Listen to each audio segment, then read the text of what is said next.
What is going on, everyone? It's Nick from Breaking the Clutch. Hope you guys are having a fantastic day. And today we've got two different things for you. First, we're going to go ahead and break down Jerome's abilities, brought to you by Joko and Jacob XXBL from the Halo Wars Reddit. Thank you guys for providing that information to us, and also to Team Respawn for actually providing us with some footage from inside of E3. Thank you so much to you guys. And if you guys haven't heard of Team Respawn or aren't subscribed to Team Respawn, I don't know what rock you've been living under, but I suggest that you guys go check them out. I will pin a comment down below, and before the footage actually kicks off, because I'm going to leave that, just going to leave that footage in there with no commentary for now. At the end of the video, I'm going to shout them out again. So if you are interested in the leader abilities, we're going to go ahead and start with that. If you're interested in gameplay, stick around a little bit longer, and we'll have that for you as well. All right, let's jump into it. We've got Recon Training. That's a passive, and it increases the line of sight for infantry and vehicles. We've seen this theme continued for UNSC. You start early in the early game. You start with a bunch of Marines, and I guess the vehicles maybe for Jackrabbits in the early game. But you'll see with the UNSC they push out away from infantry in the later part of the games. So vehicles will be much more of a key in the later part of the games, I'd imagine. Now we've got Victory Mine. It drops a number of mines that inspire nearby units upon destruction. And the word inspire is interesting here because I don't think we've seen it so far in this game. And pretty much inspiring units, so to speak, gives it a bit of an increase in damage and armor and a boost to speed. So if you're around the area in which the units are destroyed, the enemy units are destroyed, I imagine, I don't know how big that scope is, but you'll get a bit of a damage, armor, and speed increase. This is a interesting one, right? We don't know exactly how this is going to play out, but keep that in mind. This could be a great early game tool for you guys. Moving forward, we've got Times for Hero. It's a passive. It inspires all units, and again, inspires units gain a increase in damage and armor and a boost of speed. Takes effect only when population is at 30 or less, and upgrade increases it to 30 to 40. Next, we've got Restoration Drones. We are all aware of this one. I kind of still wish that they made Restoration Drones available for all leaders across the board and made it one of the early ones. Not sure why they haven't, but that's just my opinion on it. Moving forward, we've got Enduring Salvo, and it bombards an area with debris from the Enduring Conviction. Level 2 increases the amount of debris. Now, I'm not exactly sure what Enduring Conviction is. If any of you guys do know what that is, please leave that down below because there are going to be a ton of questions on this video, and if you could help me out there, that would be fantastic.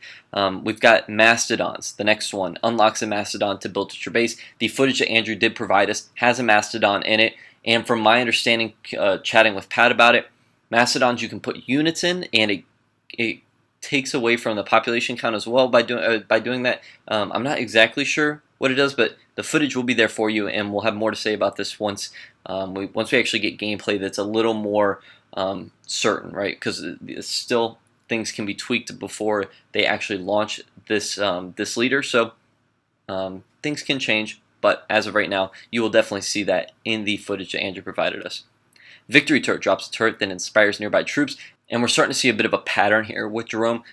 As the Arbiter was so bent on getting a damage boost, getting a speed boost, we've got Jerome, who is very similar in this aspect. He is the counterpart, and I guess this would make sense following the Halo Wars 1 storyline, but Jerome's the counterpart to that. He gives off a very similar vibe. He gives a speed, armor, and damage increase in the same respect that the Arbiter kind of does. I don't know which one will be better at this point, just looking at the words here. We'll have to battle them out and see which one has a bit of an advantage on the other, but only time will tell. Moving forward, we've got Spartan Morale, and this is going to inspire units in the area of effect, and it gains a bit of a boost speed, armor, and damage for a set amount of time. Again, this is probably going to correlate to, if I had to take a wild guess, we're probably going to see within 5 seconds at the minimum, maybe 7 for the medium upgrade, and then 10 somewhere in that range. I can't imagine that they do this too long.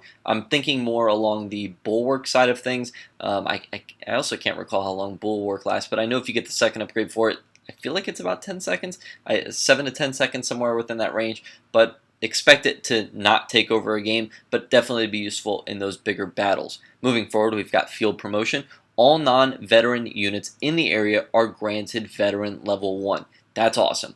That is a fantastic leader ability, and I can't wait to see how that's implemented in the game. And I'm also curious to see how many units you can actually stack in that one area. Because if, say, your entire population gets wiped and at the enemy base, and at your own base, you're sitting there double pumping, and right before they attack you, you can grant all of your guys a level 1, give yourself a little bit of an advantage, or maybe to even things out when they're attacking your base with their army. So this is an interesting one. I can see it being utilized in a lot of different ways, and I'm pretty excited about it.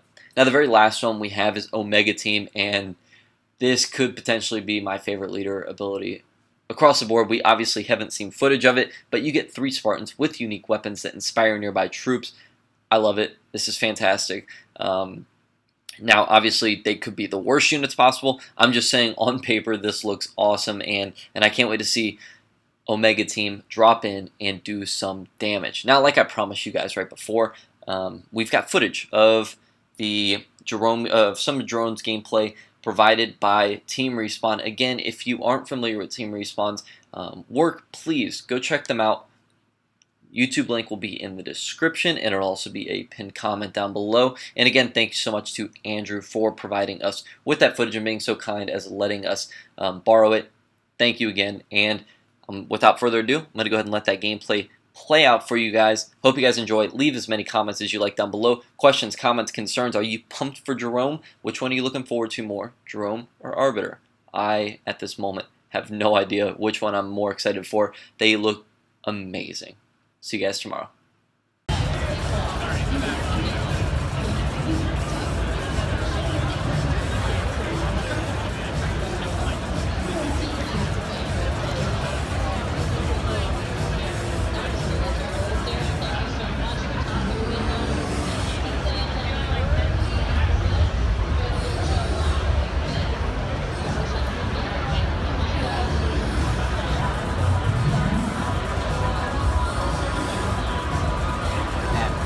Playing an RTS with a controller.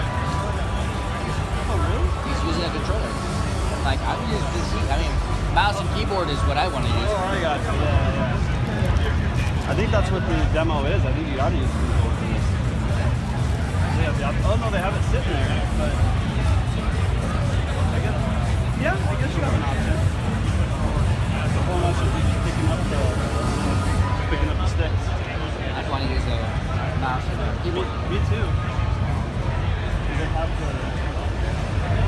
keys on there. They have a key layout there if you want to use it. You can pick it like a real gamer. Maybe. Possibly. WASD. That's right, dude. WASD.